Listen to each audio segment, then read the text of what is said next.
If life continues after physical death, where is it lived? Our body exists, of course, in the physical world, which provides an environment for our activity and growth on earth and offers us nourishment, stimulation, and joy. Likewise, there is a spiritual dimension of the universe, the invisible spirit world, which serves as an environment for our spirit. Our spirit is the internal counterpart of our physical body, and the spirit world is the invisible counterpart of the physical world. This world is not in heaven, but in a different dimension, interpenetrated in the physical world and the universe. When we are on earth, we exist simultaneously in both worlds, basically connecting them. For this reason, sometimes people can have visions and communicate with the dead and have negative thoughts, feelings, and emotions that they would never have developed or wanted to experience from themselves. All this is a result of interaction with the spiritual world that is already active while we live on earth, only we have slight perceptions because our spiritual senses have not developed in us due to sin and the fall, and only some mediums can communicate through sight and hearing with the spiritual world.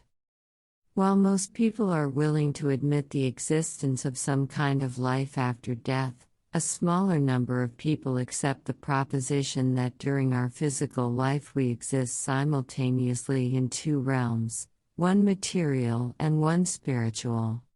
There is an invisible spiritual world surrounding the physical one, inhabited by those who have passed on.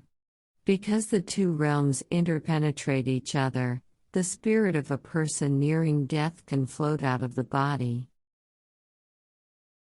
To begin to understand how we can live simultaneously in two realms and, for the most part, not be aware of it, we must remember that there are many things in the natural world that exist beyond the reach of our five physical senses. For example, we cannot see infrared light or X-rays, nor can we hear sounds above or below certain frequencies. However, X-rays and high and low frequency sound vibrations do exist. Similarly, although we cannot perceive a spiritual world through our physical senses, it exists around us. The findings of modern science lend credence to this perspective.